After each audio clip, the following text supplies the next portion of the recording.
Hi guys, it's Misty with How Creative Creations. Today, I'm gonna show you how I made a character from one of my favorite musicals and movies. And it is Halloween time, so it's appropriate. And this could be used for cosplay too, or a Halloween costume. So first, I'll start out by sketching her. I'm kind of sketching the pattern here.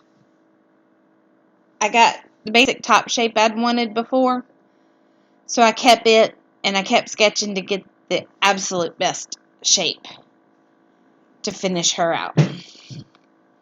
Now, I had some real fun making this, and over on TikTok, which is under How Creative Creations, or you can find me as the Stick Pony Lady over there too. I did a you know what I'm making. I showed sketching this out, but I didn't tell them what I was making. And then I revealed sewing it without telling them what I was making. Then I revealed what I made. That was fun. I did that on Instagram too. Y'all, be sure y'all follow me on Instagram and all the social medias because I do funny things like that. Especially over on TikTok. I upload videos every day on TikTok. So you know what I'm doing and what's coming up. Follow us on TikTok. I also upload to Instagram every day. There's usually a delay. I may post the videos. I do sometimes post the videos from TikTok onto my stories on Instagram. But I do more of, I post a photo every day. And those are usually delayed a day or even a week. So here you see I've sketched everything out, and I've sketched the mouth. And I'm sketching where her teeth will go. Because it's not an exact replica of it, but it's enough that you know what she is. Well, she's not exactly a she. She has a female name. But, I mean, it was an alien. It was an alien plant. So who's to say it was a he or she? I keep calling her she because she had a she name. So, y'all figured out what it is yet? Mm-hmm. Mm-hmm.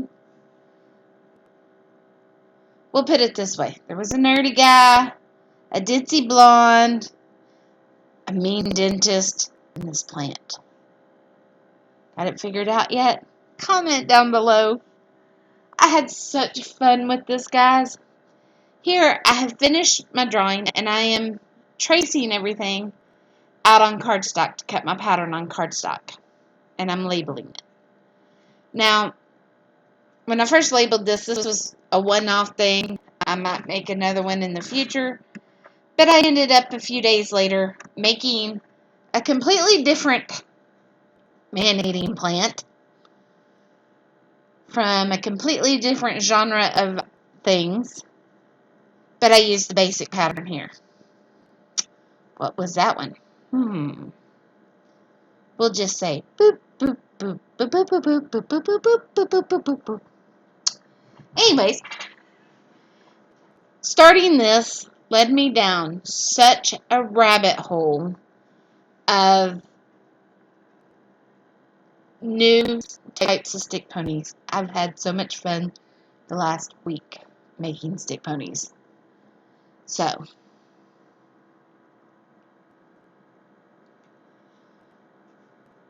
tracing this out, and I'm marking this, and I poke holes to mark the placement of the mouth, but I never ended up using it. I thought I would use the holes and everything to place where I had the mouth, but in the end, I didn't. I didn't even mark them on it. Marked them here, but when I was using it, I didn't mark them. don't know why. Well, I do. I just didn't. Because it just didn't mark out right. Anyways. So, and that is all I use to poke those holes with.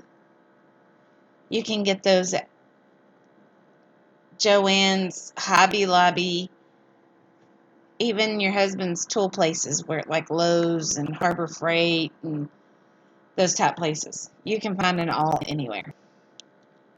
I think I bought that one at Joann's. But my husband has one exactly like it in his tools. And he does woodwork.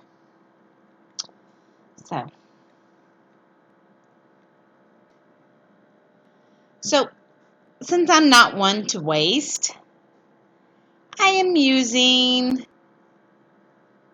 of course, I'm using the scratch cardstock. Waste not, want not. And I am cheap about using things and getting as much out as possible for multiple reasons. One, it's good business sense not to waste just to waste. Because it may be a sheet of printer paper, but it costs money. Like less than a penny or 3 cents or something like that.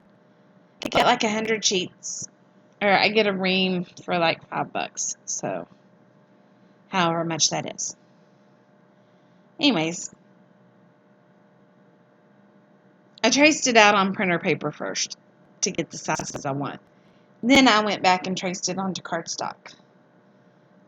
So, but I don't waste paper. I don't waste fabric. I don't, because one is it costs money, and the more it costs me to make something, the more I have to charge. And I don't like that. And then there's also, if you waste paper, if you waste fabric, if you waste and you throw things in the trash that can be made use of, that landfills for a long time. I mean, it does biodegrade, but it takes a while. So why not use it? Why just throw it away when you can use it for something else? I save scraps of fabric for detail pieces. And you'll notice when I go to cut the felt pieces, I'm using scrap. When I go to do different things, some stick ponies, their eyelids have an accent piece applique. That's a scrap piece. When I make stick ponies' ears or antlers or horns or what, those are all scrap pieces. So I use as much as I possibly can. And then if it's, I keep my scraps of a usable size. When they're tiny, teeny, I don't. But when they're of a usable size, which is about 1.5 inches or larger, I keep those. And I will eventually make a quilt. I've done it several times. Not fancy quilts, just patches. So, finally got the pattern done, and I moved over to marking it on my fabric. And I did it just like normal. I marked it and cut the square, went over to the embroidery machine, the sewing and embroidery machine, realized, hey, I don't have anything to embroider on this one. So I cut it out and just sewed it. I also cut. See, scrap felt. Look at that piece. Scrap.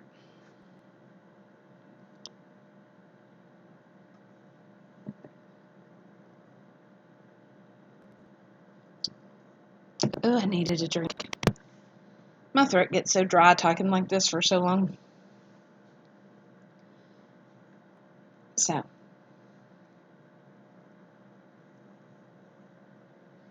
And I have the song stuck in my head. Little shop of horror.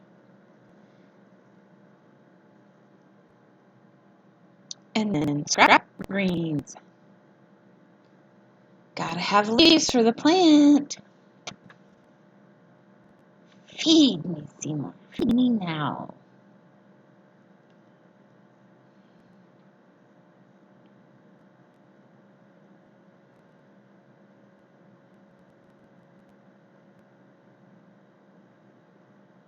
So I got these leaves. Cut out the mouth, cut out the leaves. I had a decent amount of handwork in this one.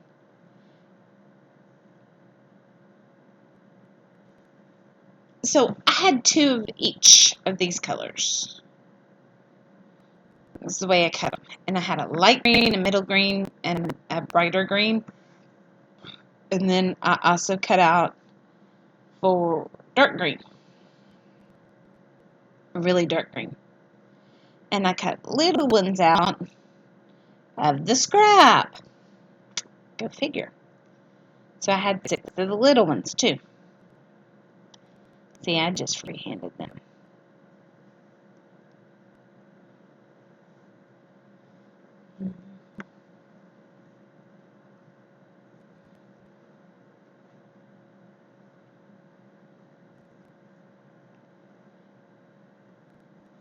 You know, with all the corona and everything going on, I miss movies. I miss all the stuff. But on the other hand,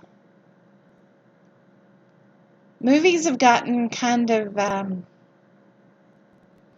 generic and regurgitated a lot lately. It is definitely like Hollywood ran out of ideas. And I really do miss original movies. Really, truly original out there movies. Not formula movies. I mean, yeah, you could say some of the superhero movies are original because they hadn't been made before, but it's a formula. And I mean, they've been talking about rebooting things and redoing things that we loved. Seen a thing where they're planning on redoing the Goonies. Heaven help. It was fun to mess with. They keep remaking things and making it messing with it. Like the Ghostbusters had to be all girls. They gotta make it PC when they mess with it. And it's kind of like, well, I mean, eh. And I like the girly Ghostbusters. But it wasn't the same. I kind of want to see the new one that's coming out where they're talking about it's the original cast members' grandkids or something like that. I'm curious to see how that one does. See here, I'm just sewing it, and I'll turn on and I'll run another stitch through it because I sew things twice.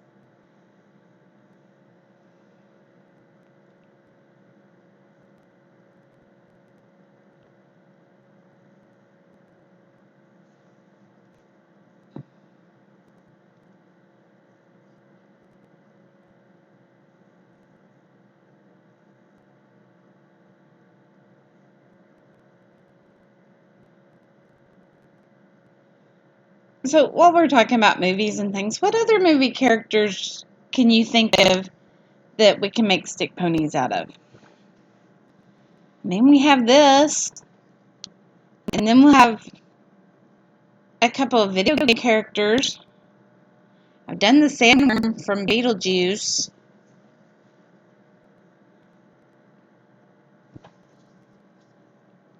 So,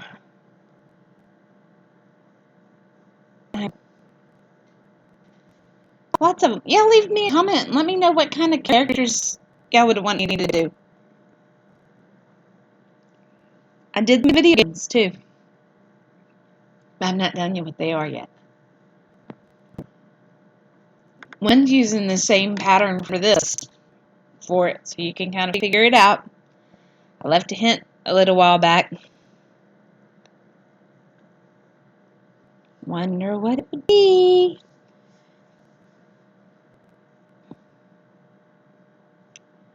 There was some talk at our local theater was going to do that one of the directors for our local theater was going to do a musical, and he wanted to do Little Shop of Horrors. I said, if you do, I can make Audrey. Audrey II. They laughed. His son came over right after I finished it and showed him.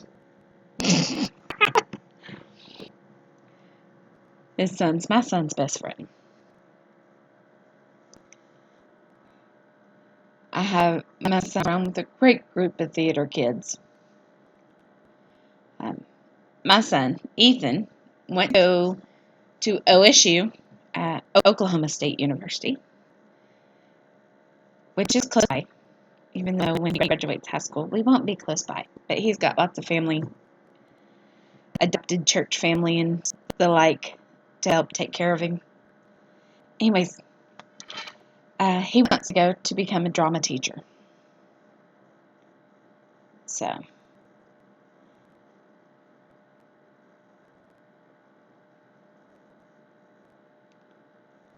now it's time to sew the mouth. And I discovered it in practical. In the pattern, it looked great, right?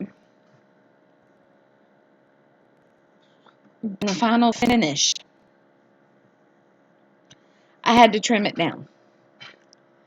And this happens sometimes, and it's not something I can help necessarily. Because the pattern's flat, right? But when I make these creatures, or I make food or whatever, it changes because of the three-dimensionality of it, if that makes sense. So where I pin it, or the size of things on paper, especially like the mouth and the teeth, this is why a lot of times I freehand cut stuff, because it's different from paper to practicality. So before I sewed the mouth on, once I got the mouth to the right size, I stitched the teethies on. You have to make her look just because she's a man-eater, right? I mean, my favorite part of the thing she eats is,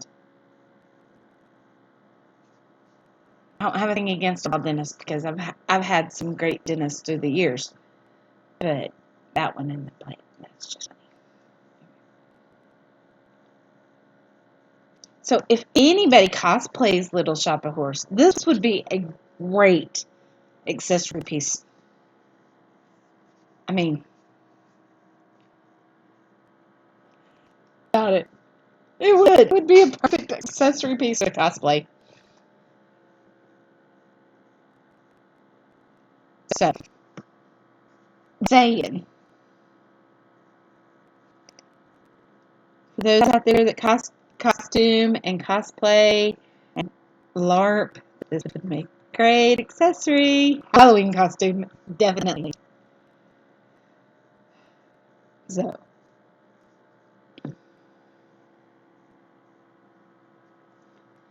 and I ditched the teeth using the top of the tooth. And I stitch it. It will hold, because inevitably it ends up being stitched twice, like everything else. I stitched it with white thread to get them on, and I stitched them, I don't know how you can tell or not, but I stitched it pretty instantly.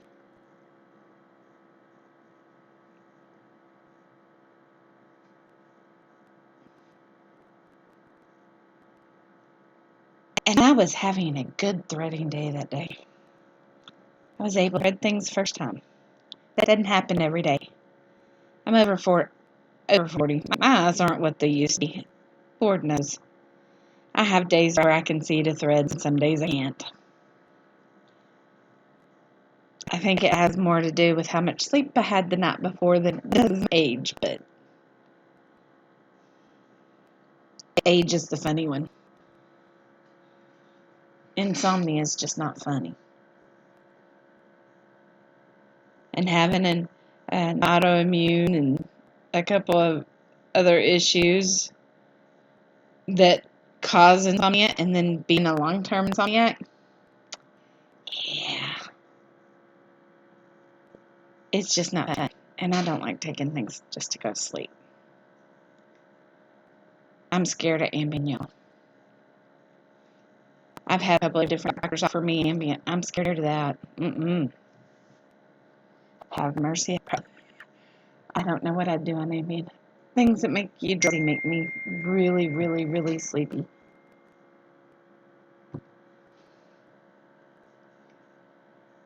So, here I am. See, when I said it got stitched twice, the second time I'm using all 6 strands of black embroidery floss. And I'm doing a decorative running back stitch. My husband was texting me, so I had to take back.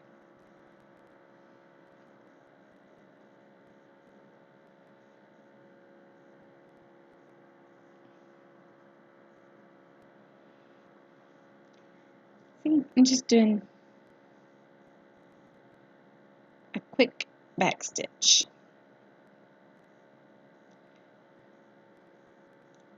I just do the back stitch on this so that it continuous line.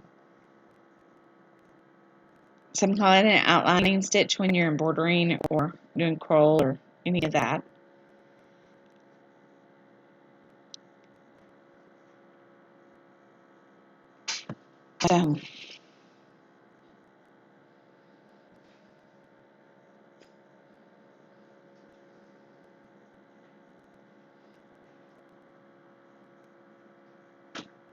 That's all done, and I did a stitch, tiny stitch to stitch on the mouse. And there she is, all finished. Look, it's Audrey II from Little Shop of Horrors. Didn't she turn out great? I think she turned out awesome. Y'all, if you leave a like or even follow, subscribe, or even comment, it would really help our channel out and let YouTube know that they need to start sharing it with